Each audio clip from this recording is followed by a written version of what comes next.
So tell us about this tripartite forum a bit more. Yeah, so our intention is really to operationalise the Future of Work Commission. So obviously from opposition, we worked up jointly with the business community and employee representatives a real plan around how we tackle this ongoing challenge that we face of potentially more than 40% of jobs in New Zealand being replaced or no longer existing. Now we're in the position to make it a reality. We want to make sure that we continue to work collaboratively as we roll out some of the plans that we already had and seek feedback as we work on things like artificial intelligence, the changing work environment, new technologies, and it's something that's raised with us continually with business as one of their main concerns. It's the set of jobs going. What are those jobs going to be mostly? Yeah, and that's some of the challenge. We may not necessarily be able to predict where the future will take us, but we can plan and assist our workforce to adapt to the changes that are coming. And that was very much a part of the reason that we said we want to make education and training more accessible.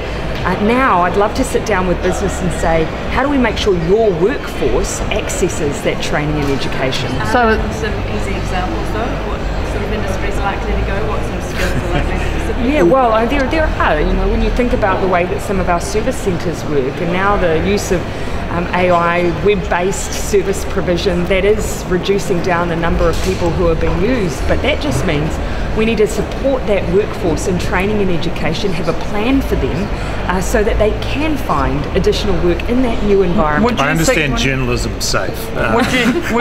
Would you see them looking at the oil and gas industry and specifically Taranaki? Well, I think every industry where there is significant change occurring needs to be doing plans for the transformation. And clearly, oil and gas is an industry where things are changing. But actually, what the research shows is that this is across the board. A couple of years ago, they used to say that accountancy was the most endangered profession. And often we think about process-based jobs, more blue-collar jobs, being the ones that will go first. But actually, the rapid growth of things like artificial intelligence is actually changing more white-collar jobs. So it's actually across the board and it's across all industries and all communities. What this forum does is give us the opportunity to get to the table, the representatives of business and the representative of workers, to take what we did in opposition and turn it into reality. We want to get ahead of these changes. But the report you would have seen on artificial intelligence yesterday does talk about the fact that some of these changes will occur over a few decades, but we need to start the planning now, and that's what this government's committed to. Does it have the ability to make specific policy recommendations, and does it have a specific sort of reporting timeframe? Well, we're at the table, so that is indeed the point. They'll be feeding directly into us as the ones who are developing policy. So would you see it as being more a high-level discussion forum rather than looking at specific industries? I can see no reason why we would say to the group that there are limitations.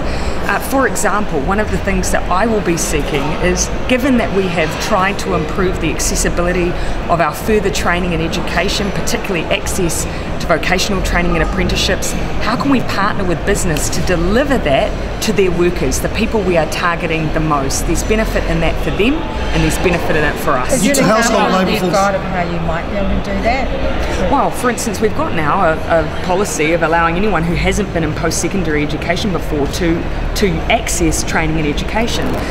But it's often those businesses who will know the vulnerabilities in their workforce, the people who will benefit the most from that training.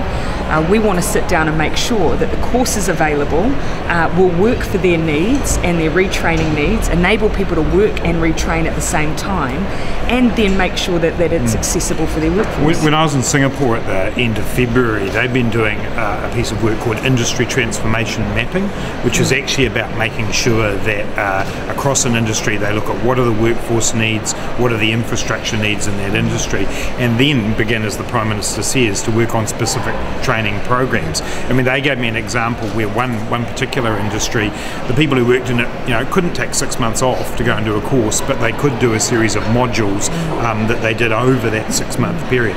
That's the kind of thing I would specifically see the group working on. It's a coordination body. I think, as you heard Govt just say in there, we've all got day jobs, but I think if we have the leadership coming, which the Prime Minister has asked me to lead it on behalf of the government and the two leaders of the union and employer movements, I think then we can feed out specific projects for them. You mentioned in there associated with the forum? It will be dealt with. How often will it meet? We haven't decided that yet. I had a very successful. obviously made a bid for it. Yeah, I had a very successful first discussion with Kirk and Richard about this, and we covered off kind of some of the broad themes, which are the ones the Prime Minister mentioned in her speech today. Obviously, we will then work with the people who work with us to define how often that happens. You mentioned I do want to put emphasis on the fact that I am an absolute pragmatist. I want to see practical outcomes as a result of this work that we're doing to plan for the future. We already have the Future of Work Commission. This is about operationalising it, making it a reality, and so that's what I'm looking for. One of those practical outcomes, if you listen to the Household Labour Force survey, is low wages. That how are we going to see the workforce wages lift? Yeah, and this is one of the wider challenges we face as we try and transform our economy to those high wage jobs. And in fact, that's what this opportunity, but this challenge presents us. As we have these technological developments, as we improve labour productivity, we should see wages going up. We just have to make sure that people remain employed within that new environment at the same time. At the same time as well, our investment in R&D is all about trying to lift that productivity and those wage levels. You called business confidence for the second time this year the elephant in the room in your speech. Yes, I haven't quite got rid of the elephant in the room yet, so that's still what it is. But you also outlined New Zealand's rosy economic outlook and the present situation now. Relatively speaking. Given the business confidence numbers at the beginning of this week that showed a little bit of a drop, are you worried or concerned that what you're doing isn't having cut through in the business community? No. I know that we have to keep going with our plans and make sure that we talk about the reality, those positive numbers, the positive outlook that we have, and at the same time keep talking and listening to some of the concerns that may exist. I know certainty is one of them, so presenting our plans for the future is helpful in making sure that people can see where we're heading. So do you think today's announcement will have anything to do with helping those numbers jump back up a little bit? Oh, I think it always takes a bit more than that. I'm very realistic, and I know we're not alone. Last Labour government faced exactly the same thing, despite producing good economic results. So we're going to get on with it, but I am going to keep talking about those perception issues. And what would be your message to businesses before the budget? That we will be investing in infrastructure, in social services, but we'll be balancing the books and delivering a surplus. They can feel confident about the plans this government has for their future and for New Zealand's future.